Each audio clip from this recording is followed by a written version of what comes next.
Hello दोस्तों, नमस्कार। मैं हूं अनिल कुमार और आज हम लोग उत्तर प्रदेश जीआईसी का जो प्रश्न पत्र हिंदी का हुआ था उसको सॉल्व करेंगे। तो आप सभी का हिंदी सारंग में स्वागत है। तो चलते हैं हम लोग अपने पहले सवाल की तरफ। पहला हमारा जो सवाल है आज का वह है कि बाबू राव विष्णु पराडकर इनमें से किस दैनिक पत्र के संपादक रहे हैं? दैनिक भास्कर, दैनिक आज, हिंदुस्तान और अमर उजाला। दरअसल बाबू राव विष्णु जी जो है, जो दैनिक आज है, बी विकल्प है, इसके संपादक थे। और इन्होंने जो है यह दरअसल पत्र जो है 5 सितंबर 1920 से 24 तक जो है इसके संयुक्त संपादक थे। उसके बाद इसके संपादक और प्रधान संपादक रहे। अब बात करते हैं अगले सवाल की तरफ। जो 42वां सवाल है यह है कि इनमें से सफल शब्द का विलोम नहीं है। ठीक है, तो विकल्प है पहला असफल, विफल, कुफल, निष्फल। जी हाँ, इसका जो विकल्प सी है यही सही होगा, कुफल। क्योंकि कुफल जो है सुफल का विलोम है। सुफल का विलोम जो है कुफल होता है। सुफल, सुफल, ठीक ना। और बाकी जो है असफल, विफल, निष्फल जो है तीनों के तीनों जो है सफल के विलोम शब्द हैं। अगले सवाल की तरफ आगे हम लोग बढ़ते हैं। अगला हमारा जो सवाल है, धर्म क्षेत्रे कुरुक्षेत्रे कहानी के लेखक कौन है? महीप सिंह, कमलेश्वर, हिमांशु जोशी, दूधनाथ सिंह। तो धर्म क्षेत्रे कुरुक्षेत्रे कहानी के लेखक कौन है? दूधनाथ सिंह है, ठीक ना। अगले सवाल के लोग हम आगे बढ़ते हैं अगले सवाल की तरफ। 44वां सवाल है, मैंने आम खाया है, यह वाक्य किस काल को प्रदर्शित करता है? ठीक ना। भूतकाल, भविष्यकाल, वर्तमान काल, इनमें से कोई नहीं। दरअसल यह जो है भूतकाल को प्रदर्शित करता है। दरअसल यह आसन्न भूत है। आसन्न भूत में जो है क्रिया की समाप्त जो है तत्काल जो है क्रिया समाप्त की तत्काल सूचना सूचित होती है। तो यह कौन सा होगा? भूतकाल। 45वां सवाल की तरफ हम लोग आगे बढ़ते हैं। हिंदी नई चाल में ढली, भारतेंद्र जी की यह पंक्ति जो है किस रचना से ली गई है? भारत दुर्दशा, कालचक्र, अंधेर नगरी, बादशाह दर्पण। हिंदी नई चाल में जो ढली है वह जो है कालचक्र निबंध जो है उनका, उसमें इसका जिक्र किया गया है। भारतेंद्र ने इसी निबंध में जो है हिंदी नई चाल में ढली जो है कहा है। अगले सवाल की तरफ हम लोग आगे बढ़ते हैं। हमारा अगला सवाल है 46 नंबर कि ढेल सो बनाए आए मेला सभा के बीच, लोगन कवित्व कीन्हों खेल कर जानियों हैं, यह काव्य पंक्ति किस कवि की है? विकल्प है ठाकुर, घनानंद, भिखारी दास, देव। तो यह जो पंक्ति है यह जो है किसकी है? ठाकुर की है, ठीक ना। अब अगला सवाल है हमारा, दिवस का अवसान समीप था, गगन था कुछ लोहित हो चला, तब शिखा पर थी अब राजती, कमलिनी कुल वल्लभ की प्रभा। इस कविता में छंद है। विकल्प है वंशस्थ, द्रुत विलंबित, दुर्मिल, वसंत तिलका। तो यह जो कविता है प्रसाद जी की, इसमें जो छंद है वह है द्रुत विलंबित, ठीक ना। द्रुत विलंबित में छंद में जो है प्रात्येक स्वर में 12 वर्ण होते हैं, जिसमें एक नगण, 2 भगण और 1 सगण आता है, ठीक ना। अगले सवाल की तरफ हम लोग आगे बढ़ते हैं। हमारा अगला सवाल है आज का, निम्नलिखित में से शुद्ध वाक्य है? यह असली गाय घी का है, यहाँ सत्य से खतरा है, अश्वमेघ यज्ञ का घोड़ा पकड़ा गया, इस प्रकार यहाँ अनेक प्रकार के आविष्कार हुए। देखिए यह असली गाय गाय असली और नकली नहीं होती, घी हो सकता है, इसलिए यह तो अशुद्ध हुआ। यहाँ सत्य से खतरा है, यहाँ नहीं होगा, सत्य से खतरा ही शुद्ध होगा। अब तीसरा विकल्प है अश्वमेघ यज्ञ का घोड़ा पकड़ा गया, बिल्कुल सही है। तो इसका जो शुद्ध वाक्य है सी होगा, सी विकल्प सही है इसमें। अगले सवाल की तरफ हम लोग आगे बढ़ते हैं। अगला सवाल है 49 केंद्रीय हिंदी निर्देशालय ने हिंदी की मानक वर्णमाला में मूलतः कितनी स्वर और कितनी व्यंजन ध्वनियों को स्थान दिया है? पहला विकल्प है 12 और 36, दूसरा है 12 और 35, तीसरा है 11 और 35, चौथा है 11 और 36। तो इसमें विकल्प सी सही है, 11 और 35। दरअसल ढ और ढ को भी जो है इसमें जोड़ा गया है, ढ, तो इसलिए 33 + 2 हो गया 2, सॉरी, बराबर 35 आपके व्यंजन हो गए इसमें। तो इसी तरह जो है अगले सवाल की तरफ हम लोग आगे बढ़ते हैं। अगला सवाल है, उच्चारण की दृष्टि से हिंदी में आ और या स्वर हैं तालव्य, मूर्धन, ओष्ठ, कंठ। तो उच्चारण की दृष्टि से आ और आ जो है कंठ हैं, और कंठ कंठ के अंतर्गत का वर्ग भी आता है, हा और विसर्ग भी इसमें आते हैं। अगले सवाल की तरफ हम लोग आगे बढ़ते हैं। हमारा आज का अगला सवाल है 51 नंबर, निम्नलिखित में से राजेंद्र यादव की संस्मरणकृत है जिसके साथ जिया, युग पुरुष, यादों की तीर्थ यात्रा, औरों के बहाने। दरअसल जो औरों के बहाने है, यह जो संस्मरण है राजेंद्र यादव का है और यही जो है सही है। यादों की तीर्थ यात्रा आप लोगों को पता होगा विष्णु प्रभाकर का है, जिनके साथ जिया अमितलाल नागर का है, ठीक ना। तो अगले सवाल की तरफ हम लोग आगे बढ़ते हैं। 52 नंबर जो हमारा सवाल है, हिंदी साहित्य के इतिहास में आदिकाल के लिए अंधकार काल नाम दिया है। पहला विकल्प है डॉक्टर रमाशंकर शुक्ल रसाल ने, डॉक्टर श्याम सुंदर दास ने, चंद्रधर शर्मा गुलेरी ने, मोहन अवस्थी ने। तो आदिकाल को आधार काल जो है, शायद मैं अंधकार काल बोल दिया था, आधार काल है यह, ठीक ना।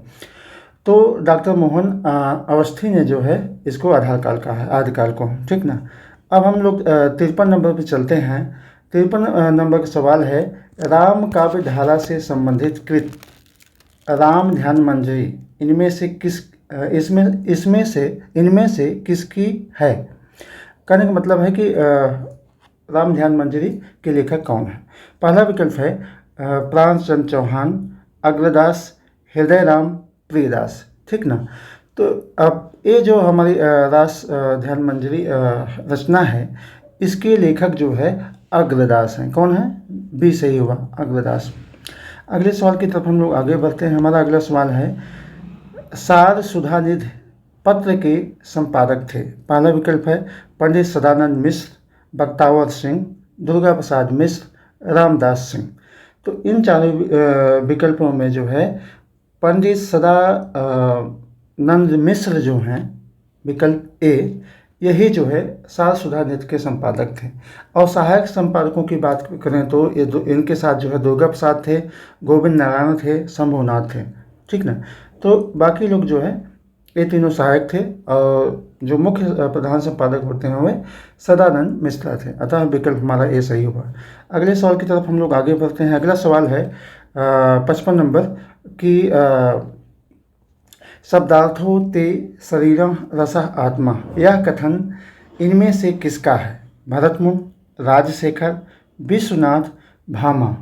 तो यह जो कथन है दरअसल यह जो है भामा का, राजशेखर का है, ठीक ना। अब राजशेखर इसमें विकल्प है बी नंबर, ठीक ना, इसलिए हमारा विकल्प जो है बी सही हो गया। अगले सवाल की तरफ हम लोग आगे बढ़ते हैं 56 नंबर पर। 56 नंबर का जो सवाल है वह है कि श्रीलाल शुक्ल के अति प्रसिद्ध उपन्यास राग दरबारी में किस गांव का चित्रण है? ठीक ना। पहला विकल्प है मीरगंज, दूसरा मेरीगंज, शिवपालगंज, गंगौली। तो जो शिवपालगंज है यही जो है क्या कहते हैं राग दरबारी उपन्यास में आया है शिवपालगंज। मेरीगंज आप लोग जानते ही हैं, महिला अंचल का है, रेणु का जो महिला अंचल है उस उपन्यास में वह गांव आया है। और गंगोली जो गांव है वह आधा गांव उपन्यास राही मासूम रजा का है, उसमें यह आया है, ठीक ना। तो मेरीगंज गंगोली आप दोनों ये सब पूछे जाते रहे हैं सवाल, बार बार रिपीटेड सवाल है, तो यह तो आप लोग पता ही होगा सब। अब अगले सवाल की तरफ हम लोग आगे बढ़ते हैं। हमारा जो अगला सवाल है वह यह कि 57 नंबर, निम्नलिखित में से कौन सा काव्य संग्रह नागार्जुन का नहीं है। अब पहला विकल्प है इसमें युग की गंगा, युग धारा, प्यासी पथराई आंखें, तुमने कहा था। ठीक ना। तो युग की गंगा जो है यह काव्य संग्रह जो है किसका है, केदारनाथ अग्रवाल का है। ठीक है। दरअसल यह काव्य संग्रह केदारनाथ अग्रवाल का पहला काव्य संग्रह है जो 1947 में आया था। तो इसमें विकल्प पेश हुआ, इसलिए युगधारा, प्यासी पथराई आंखें, तुमने कहा था, ये तीनों बाबा नागार्जुन के काव्य संग्रह है। अगले सवाल की तरफ हम लोग आगे बढ़ते हैं। 58 नंबर, गंगा हिमालय से निकलती है, इस वाक्य का संस्कृत में सही अनुवाद है। गंगा हिमालयात प्रभावित, गंगा हिमालयो प्रभावित, गंगा हिमालयम प्रभावित, गंगा हिमालयन प्रभावित। ठीक ना। ये 4 विकल्प हमारे साथ हैं 58 नंबर का। इसमें जो है जो सही अनुवाद होगा गंगा हिमालय से निकलती है वह होगा ए विकल्प। ठीक ना। गंगा हिमालयात प्रभावित। ठीक ना, क्योंकि इसमें जो है पंचमी विभक्त अपादान कारक है, तो इससे यह विकल्प जो है सही होगा। अगले सवाल की तरफ हम लोग आगे बढ़ते हैं 59 की तरफ। 59 जो सवाल है वह जो है निम्नलिखित में से लेखक और यात्रा साहित्य से संबंधित उनकी कृत का एक युग गलत है। वह है निर्मल वर्मा, चेयों पे चांदनी, अज्ञे, एक बूट सासा उछली, धर्मवीर भारती, किन्नर देश में, रामचंद्र शुक्ल, चिंतामण। देखिए बाकी तो सब ठीक है, यात्रा वृत्तांत है, लेकिन जो रामचंद्र शुक्ल का चिंतामण है यह जो है यात्रा वृत्तांत नहीं बल्कि जो है उनका निबंध संग्रह। अगले सवाल की तरफ हम लोग आगे बढ़ते हैं 60 नंबर। 60 नंबर का जो सवाल है वह है कि यशोदा शब्द में कौन सी संधि है। ठीक ना।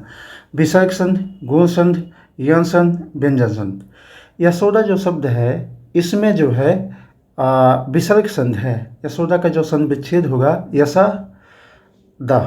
ठीक ना, यहाँ लिख देते हैं यशा धन दा, तो यह इसमें क्या है, विसर्ग संधि है। अच्छा, विकल्प जो है अतः एक सही होगा। अगले सवाल की तरफ हम लोग आगे बढ़ते हैं। अगला सवाल है इनमें से व्यक्तिवाचक संज्ञा नहीं है। त्रिपटिक, भारत, लेखक, गंगा। तो जो लेखक है, लेखक जो है जातवाचक संज्ञा है। ठीक है, क्योंकि लेखक जात समुदाय का को व्यक्त कर रहा है, इसलिए व्यक्तिवाचक संज्ञा जो है नहीं है लेखक, यह है जातिवाचक संज्ञा। ठीक ना, जातवाचक। ठीक है। अगले सवाल की तरफ हम लोग आगे बढ़ते हैं। अगला सवाल जो है 62 नंबर है कि रीतकालीन कवि मतिराम द्वारा लिखित ग्रंथ ललित ललाम है। पिंगल ग्रंथ, रस निरूपण ग्रंथ, अलंकार ग्रंथ, इनमें से एक भी नहीं। दरअसल मतिराम का जो ललित ललाम जो ग्रंथ है वह अलंकार निरूपक ग्रंथ है, अलंकार ग्रंथ है। ठीक ना। अब अगले सवाल की तरफ हम लोग आगे बढ़ते हैं। अगला सवाल है 63 नंबर, तुम वहन कर सको जन मन में मेरे विचार, वाणी मेरी चाहिए तुम्हें क्या अलंकार। ये पंक्तियाँ सुमित्रा नंदन पंत के किस कृत से उद्धृत की गई? युगांत, ग्राम्या, गुंजन, स्वर्णधूल। तो यह जो है जो पंक्ति है यह ग्राम्य पंत के जो है ग्राम्य काव्य संग्रह में यह पंक्ति आई है। ठीक ना। अगले सवाल की तरफ हम लोग आगे बढ़ते हैं। अगला सवाल है 64 नंबर, दुर्गा एकांकी नाटक के रचनाकार हैं। ठीक है। दुर्गा एकांकी विकल्प हैं जगदीश चंद्र माथुर, उपेंद्र नाथ अस्क, उदय शंकर भट्ट, शेठ गोविंद दास। तो यह जो है दुर्गा जो एकांकी है वह उदय शंकर भट्ट का है। ठीक ना, मतलब हमारा सी विकल्प जो है सही हो गया। अगले सवाल की तरफ हम लोग आगे बढ़ते हैं। अगला सवाल है सागर मुद्रा इनमें से किसकी कृत है? विकल्प है शमशेर बहादुर सिंह, सच्चिदानंद हीरानंद वात्स्यायन अज्ञे, कुंवर नारायण, हरि नारायण व्यास। सागर मुद्रा आप लोग जानते ही होंगे गे का है। यह 1959 में 1969 में यह काव्य संग्रह इनका आया था। तो आगे हम बढ़ते हैं 66 नंबर के सवाल की तरफ। 66 नंबर जो हमारा सब प्रश्न है वह है मुख्यार्थ बाधे तदोगे रूढ़तयो परियोजना अन्यार्थे लक्ष्यते यथा सा लक्षण रूपिता क्रिया। ठीक ना। इस कथन के आचार्य हैं। यह कथन मतलब किसका है? विकल्प है कुंतक, आनंदवर्धन, विश्वनाथ, मम्मट। तो यह जो कथन है मुख्यार्थ बाधे तदोगे का, यह जो है आचार्य मम्मट का है। ठीक ना। किसका है? आचार्य मम्मट। डी विकल्प हमारा जो है इसमें सही है। अगले सवाल की तरफ हम लोग आगे बढ़ते हैं। अगला जो सवाल है 67, यह है कृषक क्रंदन इनमें से किसकी काव्यकृत है? राम नरेश त्रिपाठी, राम कुमार वर्मा, गया प्रसाद शुक्ल स्नेही, मैथिली शरण गुप्त। कृषक क्रंदन जो है यह गया प्रसाद शुक्ल स्नेही की जो है काव्यकृत है। ठीक ना। अगले सवाल की तरफ हम लोग आगे बढ़ते हैं। अगला सवाल है 68 है मुट्ठी गर्म करना मुहावरे का अर्थ है, सही अर्थ है आग से तापना, बहुत अधिक पीटना, घूस देना, बहुत सस्ता होना। मुट्ठी गर्म करना मुहावरे का सही अर्थ होता है घूस देना। ठीक ना। अगले सवाल की तरफ हम लोग आगे बढ़ते हैं। अगला सवाल है 69, यह है कि महाकवि कालिदास विरचित कुमार संभव में इनमें से किस रस की प्रमुखता है? विकल्प है पीर रस, रौद्र रस, करुण रस, श्रृंगार रस। जो कालिदास का कुमार संभव है यह जो है मूलतः जो है वीर रस प्रधान रचना है और इसलिए यह हमारा जो है विकल्प ए इसमें सही होगा। अगले सवाल की तरफ हम लोग आगे बढ़ते हैं। अगला सवाल है 70 नंबर। यह है कि ऊपर कर लेते हैं थोड़ा ठीक से। यह है कि जो है निम्नलिखित उपन्यासों को उनके लेखकों के साथ सम्मिलित कीजिए एवं कोश से सही उत्तर वाले विकल्प का चयन कीजिए। तो इसमें जो है उपन्यास जो है मैला आंचल या पथ बंद था, गली आगे मुड़ती है, लोकरण। तो मैला आंचल जो उपन्यास है सभी को पता है रेणु का है। यह पथ बंद था जो है नरेश मेहता का उपन्यास है। गली आगे मुड़ती है शिव प्रसाद सिंह का है। और लोक जो बसता है अंतिम उपन्यास यह जो है विवेकी राय का।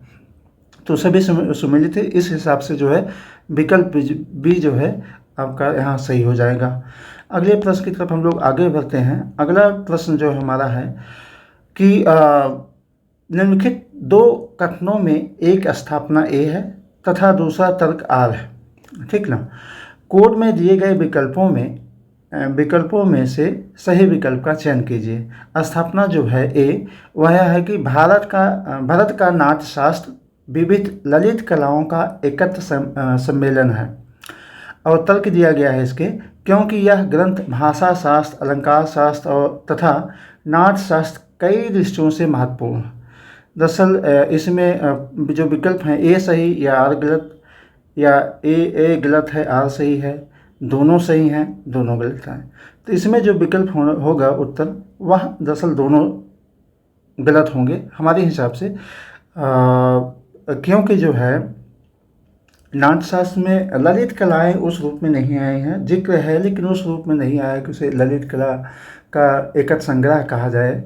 और दूसरी बात जो तर्क दिया गया है कि भाषा शास्त्र, अलंकार शास्त्र, नाट्य शास्त्र, अलंकार का जिक्र जरूर है लेकिन अलंकार शास्त्र आप उसे नहीं कह सकते क्योंकि भामा से जो है अलंकार शास्त्र की जो है शुरुआत मानी जाती है।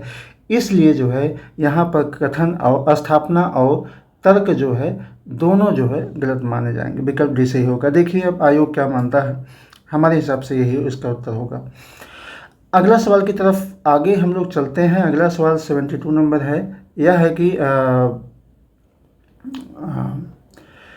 इनमें से भाववाचक संज्ञा है अमीर, गरीब, भिक्षुक, अमीरी। अमीरी जो है भाववाचक संज्ञा है और अमीर का अमीरी है, गरीब का गरीबी इसी तरह होगा, भिक्षुक का भी इसी तरह कुछ होता होगा जिसकी जानकारी मुझे नहीं है फिलहाल। तो इसमें सही विकल्प जो है अमीरी, विकल्प डी सही है हमारा। अगला जो हमारा सवाल है वह है 73। इसमें है कि निम्नलिखित में से किस शब्द में तद्दत प्रत्यय का प्रयोग हुआ? पूछ, कंरी, पाठक, वासुदेव। तो तद्दत प्रत्यय का प्रयोग जो है वासुदेव में हुआ है, क्योंकि इसमें आ प्रत्यय है, आ प्लस वासुदेव, वो सॉरी क्या कहते हैं, वसुदेव कहाँ गया,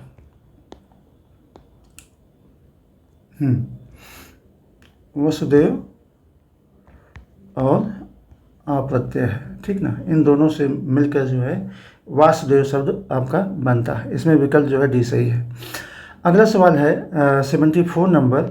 74 नंबर जो सवाल है यह है कि प्रयोगवाद हिंदी में बैठे ठाले का धंधा बनकर आया था। प्रयोक्ताओं के पास ना तो काव्य संबंधी कोई था और ना किसी प्रकार की कथनी वस्तु थी। यह कथन इनमें से किसका है? विकल्प हैं नंदलाल वाजपेयी, डॉक्टर नागिन, डॉक्टर रामविलास शर्मा, जगदीश गुप्त। रिपीट क्वेश्चन है ये, तो सभी आप लोगों को पता होगा। डॉक्टर नंदलाल वाजपेयी जो है का जो है यह कथन प्रयोगवाद के संदर्भ में है, काफ़ी प्रसिद्ध है। तो हम चलते हैं अपने अगले सवाल की तरफ। अगला हमारा जो सवाल है 75 वह यह कि यह प्रेम को पंथ कराल महातरवार को धार पे धावनो है। यह काव्य पंक्ति है घनानंद की, आलम की, ठाकुर की, बोधा की। तो यह बहुत प्रसिद्ध पंक्ति है, कई बार पूछा भी गया है, तो जाहिर सी बात है बोधा की है, ठीक ना। अगले सवाल की तरफ हम आगे बढ़ते हैं हम लोग। अगला सवाल है 76। यह सवाल है सूची 1 के रचनाकारों को सूची 2 में लिखी उनकी कृतियों के से समुचित मेल करके दिए गए कोड का सही विकल्प का चयन कीजिए। रचनाकारों में मम्मट, विश्वनाथ, जयदेव दंडी हैं और कृतियों में साहित्य दर्पण, चंद्रालोक, काव्य प्रकाश और काव्यादर्श हैं।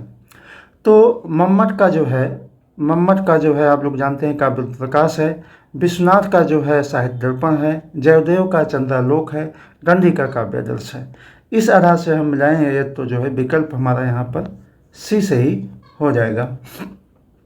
अगला सवाल है 77। यह है कि निम्नलिखित में से पूर्वी हिंदी की बोली नहीं है। विकल्प है अवधी, बघेली, ब्रजभाषा, छत्तीसगढ़ी। आप लोगों को पता ही होगा, अवधी, बघेली, छत्तीसगढ़ी जो है पूर्वी हिंदी की बोली है, जबकि जो ब्रजभाषा है वह पश्चिमी हिंदी की बोली है, ठीक ना। अगले सवाल की तरफ हम लोग आगे बढ़ते हैं। हमारा अगला सवाल है 78। यौगिक शब्दों की रचना के आधार हैं। विकल्प हैं हमारे उपसर्ग एवं प्रत्यय, उपसर्ग प्रत्यय संधि और समास, संधि एवं समास, इनमें से कोई नहीं। दरअसल इसमें विकल्प बी हमारा सही होगा। उपसर्ग प्रत्यय संधि और समास जो है के आधार पर यौगिक शब्दों की रचना होती है। तो इसमें भी हमारा विकल्प सही होगा। अगले सवाल की तरफ हम लोग आगे बढ़ते हैं। अगला सवाल है 79। एक भाषा के अंतर्गत जब कई अलग अलग रूप विकसित हो जाते हैं तो उन्हें बोली कहते हैं। यह कथन किसका? यह कथन दरअसल विकल्प जो है जॉर्ज ग्रियर्सन है, डॉक्टर श्याम सुंदर दास, आचार्य देवेंद्रनाथ शर्मा, भोलानाथ तिवारी है। तो यह जो भाषा के संदर्भ में यह कथन जो है डॉक्टर भोलानाथ तिवारी का है। तो अगले सवाल की तरफ हम लोग आगे बढ़ते हैं। अगला सवाल है 80 नंबर।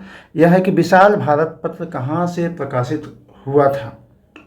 ठीक है, विकल्प है दिल्ली, जबलपुर, कोलकाता, इलाहाबाद। विशाल भारत पत्र जो है कोलकाता से ही प्रकाशित हुआ था और जो है यह कोलकाता से प्रकाशित हुआ था विशाल भारत 1928 में। कहीं कहीं जो है 29 मिलता है, लेकिन 28 ही सही है, ठीक ना। और इसके संस्थापक थे रामानंद चट्टोपाध्याय और बनारसी दास जो है प्रथम संपादक थे 1928 से 37 तक, ठीक है। 1928 से 37 तक जो है इन्होंने इसका संपादन किया। उसके बाद अज्ञे, मोहन सिंह सेंगर, श्रीराम शर्मा, कई लोगों ने इसका संपादन बाद में किया। अगला हमारा जो सवाल है 81 नंबर, वह है कि सगुन अलंकारन सहित दोष रहित जो होई, शब्द अर्थ वारो कवित विबुध कहत सब कोई। वाक्य की यह परिभाषा इनमें से किस आचार्य ने दी है? कुलपत मिश्र, भिखारी दास, चिंतामण, श्रीपत।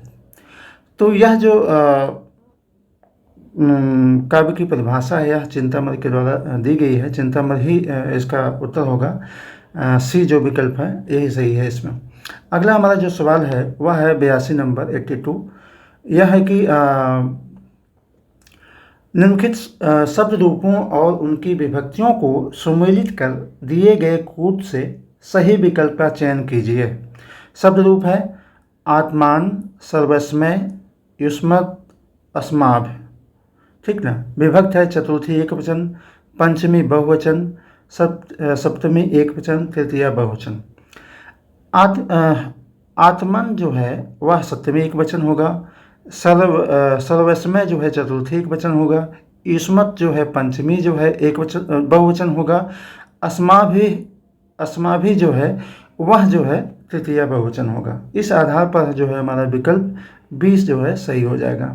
ठीक ना। अगले सवाल की तरफ हम लोग आगे बढ़ते हैं। 83 नंबर जो सवाल है इसमें जो है यह है कि महादेवी वर्मा के किस काव्य संग्रह की कविताएं वैदिक संस्कृत के विभिन्न काव्यांशों पर आधारित हैं? ठीक ना।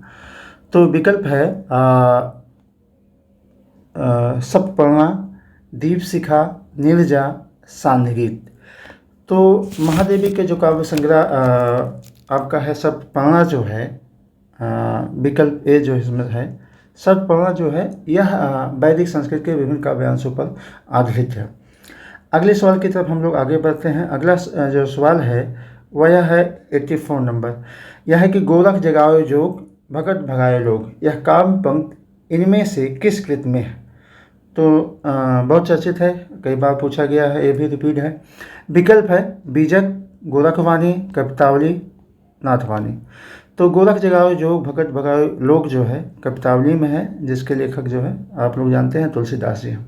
तुलसीदास ने जो है यह पंक्ति लिखी है कवितावली में। अगला प्रश्न है 85 नंबर। यह कि रामचंद्र शुक्ल का साहित्य इतिहास ग्रंथ हिंदी साहित्य का इतिहास नागरी प्रचारी सभा से प्रकाशित हिंदी शब्द सागर की भूमिका में किस शीर्षक से लिखा गया था? इसके विकल्प हैं हिंदी साहित्य की भूमिका, हिंदी साहित्य की परंपरा, हिंदी साहित्य का अतीत, हिंदी साहित्य का विकास।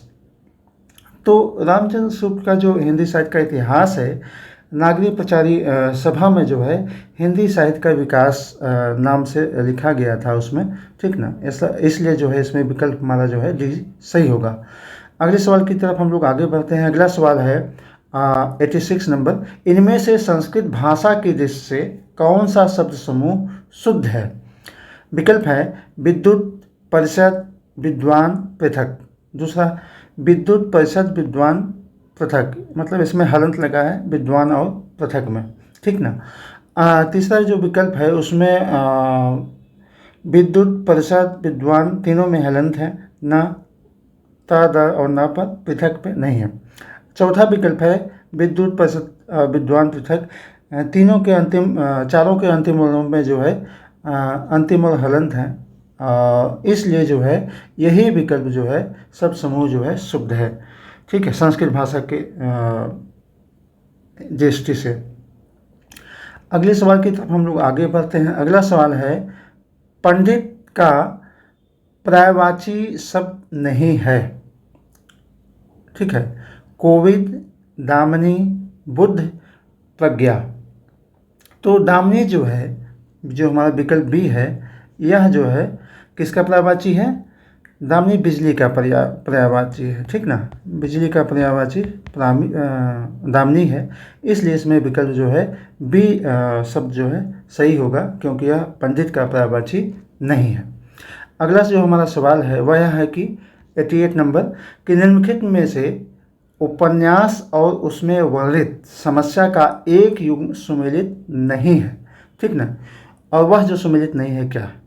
विकल्प हैं कर्मभूमि, अछूतोद्धार की समस्या, कायाकल्प पारलौकिक की समस्या, सेवा सदन वेश्याओं की समस्या, गबन दहेज और अनमेल विवाह की समस्या। जो चौथा विकल्प है डी, यह जो है सुमेलित नहीं है, क्योंकि जो गबन उपन्यास है प्रेमचंद जी का, इसमें स्त्रियों का गहना के प्रति जो है अच्छे प्रेम दिखाया गया है और कई सारी चीज़ें, लेकिन इसमें दहेज और अनमेल विवाह की समस्या नहीं आई है। अगला जो सवाल है 89 नंबर है, तद्भव पत्रिका के संपादक हैं हरे प्रकाश उपाध्याय, संजय सहाय, अखिलेश ज्ञानरंजन। तो तद्भव पत्रिका आप लोग जानते हैं लखनऊ से निकलती है, इसके संपादक जो है अखिलेश हैं, ठीक ना। अगला जो सवाल है 90 नंबर, यह है कि राजा राम मोहन राय का पत्र बंगदूत सर्वप्रथम किस सन में प्रकाशित हुआ था? विकल्प है 1828, 1832 और 1827, 1829।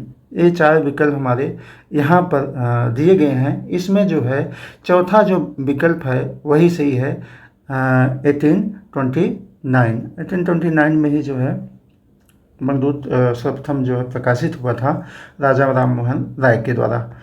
तो अब हम अगले सवाल की तरफ आगे बढ़ते हैं। अगला जो प्रश्न है 91 नंबर कि छायावाद का व्यक्त स्वातंत्र सामंती मर्यादाओं के विरुद्ध बहुत बड़ा कदम था, ठीक ना।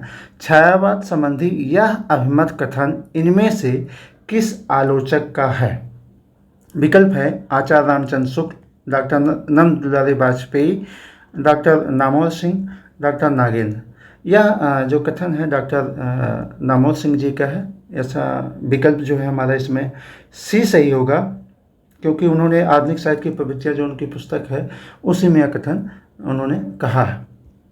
अगले सवाल की तरफ हम लोग आगे बढ़ते हैं। अगला सवाल है 92 नंबर, नवगीत विधा से संबंधित काव्यकृत दर्द जहाँ नीला के रचनाकार हैं? विकल्प है बीरेंद्र मिश्र, कुंवर बेचैन, रविंद्र भंवर, शंभुनाथ सिंह। तो यह जो है दर्द जहाँ नीला है, यह इस काव्यकृत के जो रचनाकार हैं वह शंभुनाथ सिंह हैं। अतः हमारा जो है विकल्प डी जो है सही होगा। अगले प्रश्न की तरफ हम लोग आगे बढ़ते हैं। अगला सवाल है 93 नंबर 93, इनमें से रेखाचित्र परक कौन सी कृत महादेवी वर्मा की नहीं है? ठीक ना। विकल्प है बोलती प्रतिमा, अतीत के चलचित्र, स्मृति की रेखाएं, मेरा परिवार। तो आप लोगों को पता ही कि अतीत के चलचित्र, स्मृति की रेखाएं, मेरा परिवार महादेवी वर्मा का है।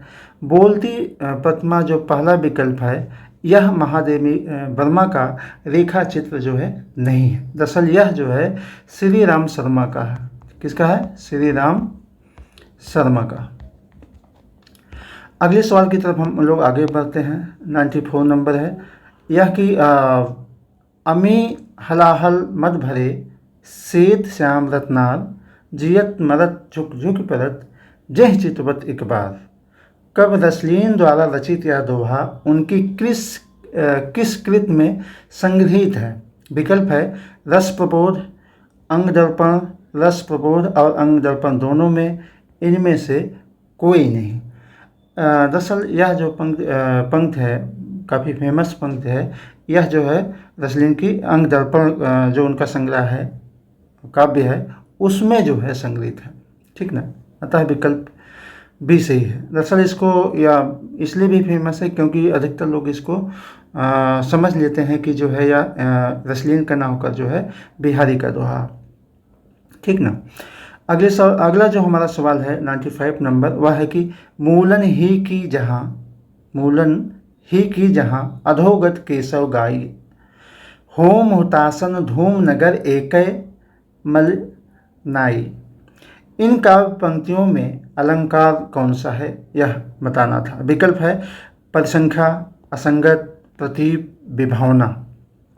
तो इसमें जो अलंकार है परिसंख्य अलंकार है। ठीक ना। विकल्प ए जो है यह सही है। परिसंख्य अलंकार आप लोग जानते हैं अर्थ अलंकार का एक भाग है। इसमें जो है इसमें एक ही वस्तु की अनेक स्थानों में स्थित संभव होने पर भी जो है अन्यत्र जो है निषेध कर जो है उसका एक ही स्थान पर वर्णन किया जाता है। ठीक, यहाँ इन पंक्तियों में भी यही हुआ है, इसलिए यहाँ पर विकल्प जो है हमारा ए सही होगा। अगले सवाल की तरफ हम लोग आगे बढ़ते हैं। 96 नंबर का जो सवाल है वह यह है कि मिश्र बंधुओं की पुस्तक हिंदी नवरत्न में इनमें से किस कवि को स्थान नहीं मिला है? विकल्प है मतिराम, देव, जायसी, सूर। तो जायसी को जो है हिंदी नवरत्न में शामिल नहीं किया गया है, वहीं मतिराम, देव, सूर ये लोग सारे के सारे जो है हिंदी नवरत्न में शामिल हैं। ये तो कई बार सवाल इधर उधर करके पूछा जाता रहता है, फेमस। अगला जो सवाल है 97 नंबर, वह है कि दूत वाक्यम कृत के रचनाकार हैं। विकल्प है कालिदास, भास, भवभूत, भारव।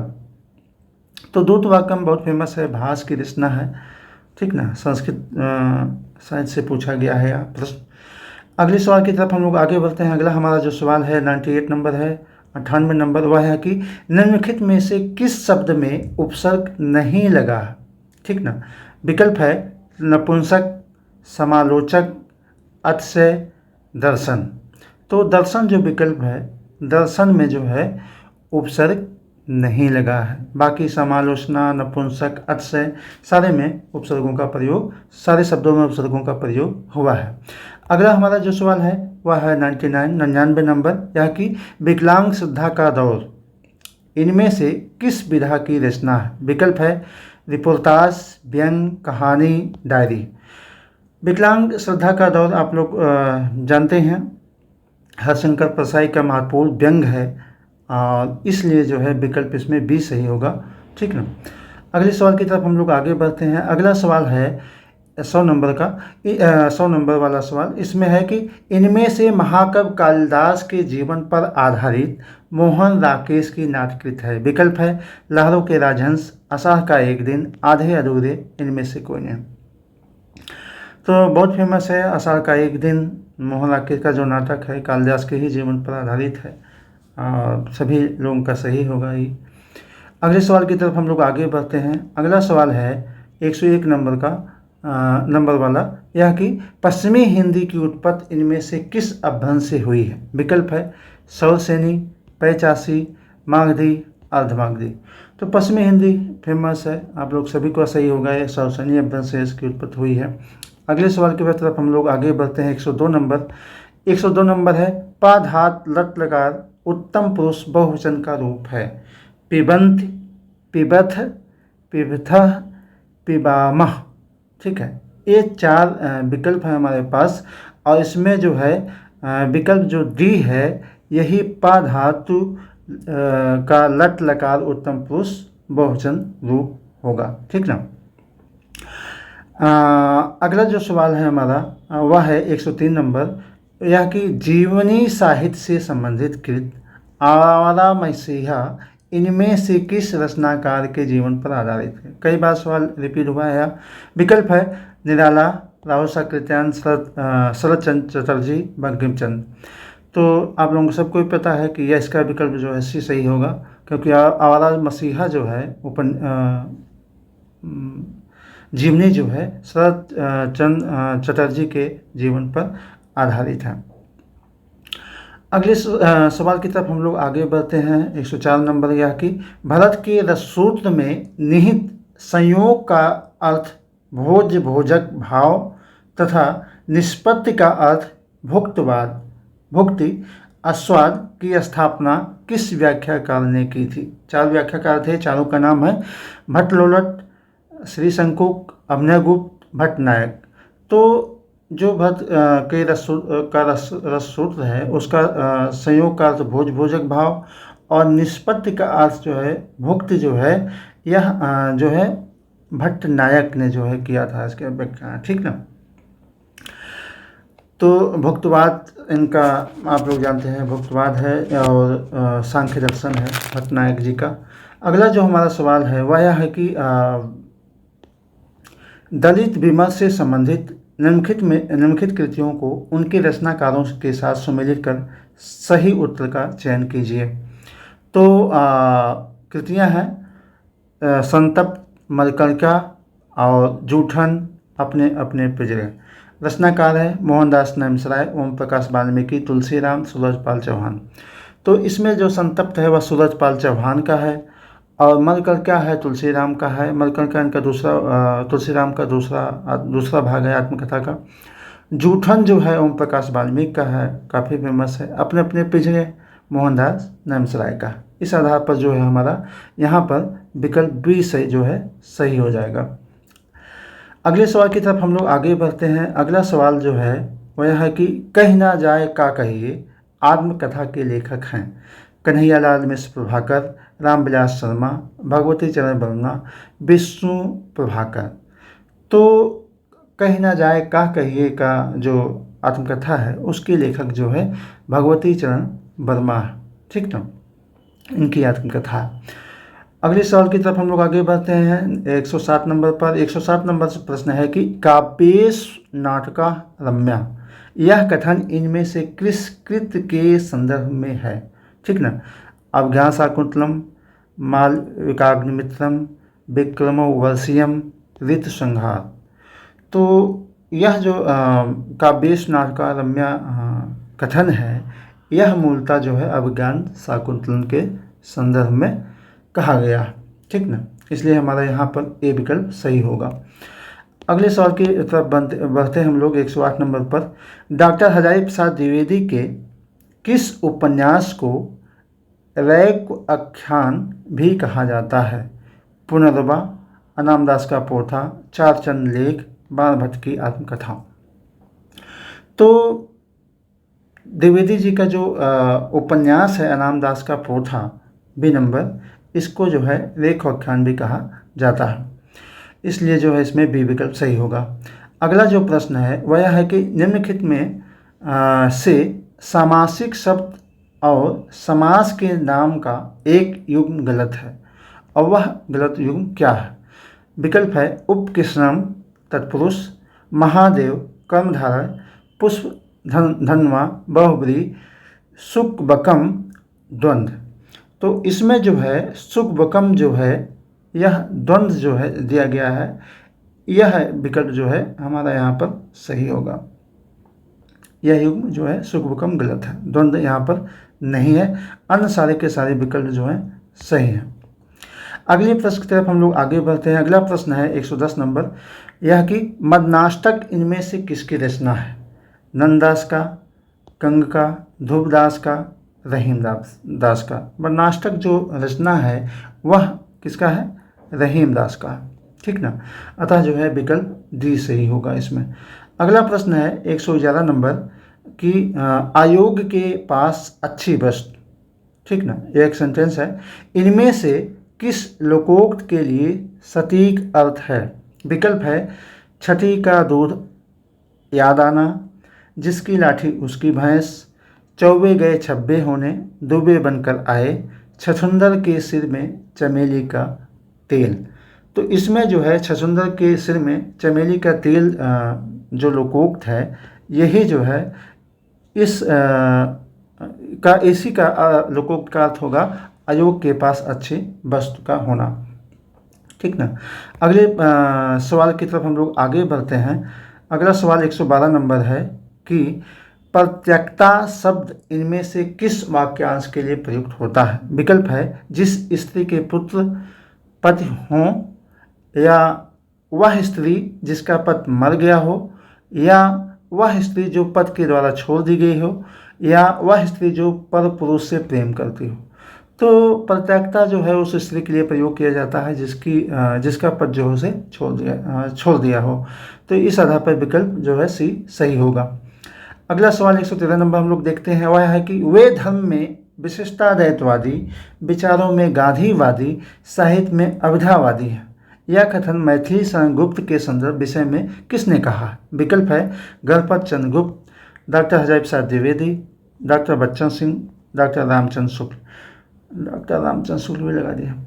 तो इसमें जो है विकल्प आप लोगों को पता ही होगा, काफ़ी फेमस है, कई बार पूछा भी गया है। बच्चन सिंह का एक कथन है जिसे उन्होंने जो मैथिली शरण गुप्त में कहा है। हिंदी साहित्य का जो है दूसरा इतिहास आप लोग पढ़ेंगे तो उसमें यह कथन दिया गया है।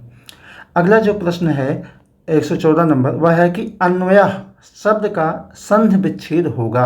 अन्वयः, अनअयः, अनुअयः, अन्वयः, ठीक ना। तो अन्वयः का जो है इसका जो संधि विच्छेद होगा अनुअयः, अर्थात विकल्प आपका यहाँ पर सी सही होगा, क्योंकि यह दरअसल यन स्वर संधि है या उसके आधार पर इसका विच्छेद यहाँ पर हो रहा है। अगला जो प्रश्न है 115 नंबर कि लक्ष्मीपुरा इनमें से किस विधा की रचना है। काफ़ी फेमस है। विकल्प है रिपोर्टाज, संस्मरण, व्यंग, रेखाचित्र। तो लक्ष्मीपुरा आप लोगों को पता है शिवदान सिंह चौहान का पहला रिपोर्टाज है, तो इस आधार पर जो है विकल्प ए इसमें सही होगा। अगला सवाल है 116 नंबर है यह कि जो है निम्नलिखित में से किस शब्द में पंचमी तत्पुरुष समास है। ठीक है, देशितम विकल्प में है देशितम, स्वर्ग पतितः, ग्राम गतः, वाक्य पटु। तो ग्राम गतः जो है इसमें जो है पंचमी तत्पुरुष समास जो है। अगला जो सवाल है वो 117 नंबर है यह कि निम्नलिखित में से किस साहित्यकार ने कुट्टी चातन नाम से कुछ निबंध लिखे। काफ़ी फेमस सवाल है, कई बार पूछा गया है। विकल्प है हजारी प्रसाद द्विवेदी, वासुदेव शरण अग्रवाल, जैनेन्द्र कुमार, सच्चिदानंद हीरानंद, वात्स्यायन आज्ञे। तो जब पता ही है लगभग सबका ही सही होगा आप लोगों का, सच्चिदानंद हीरानंद वात्स्यायन आज्ञे की यह निबंध संग्रह। 118 नंबर 18 जो नंबर है वह यह है कि लड़के ने रमेश को मारा, यह एक सेंटेंस है। ठीक है, इस वाक्य में लड़के है मतलब इसमें लड़के ने राम को मारा, तो लड़के क्या, एक वचन है, बहुवचन है, द्विवचन है, एक वचन बहुवचन दोनों है। लड़के ने यहाँ पर लड़के जो है एक वचन के रूप में आया है, ठीक ना, एक वचन है यहाँ पर, अतः विकल्प हमारा जो है ए सही होगा। अगला सवाल है 119 नंबर है रचना विधा की दृश्य बोलगा से गंगा है कहानी, नाटक, उपन्यास, यात्रा वृत्तांत। तो बोलगा से गंगा आप लोगों को पता है कि लाल साकृत्यायन की कहानी है और इसलिए आधार पर जो है यह विकल्प जो है आपका यहाँ पर ए सही हो जाएगा।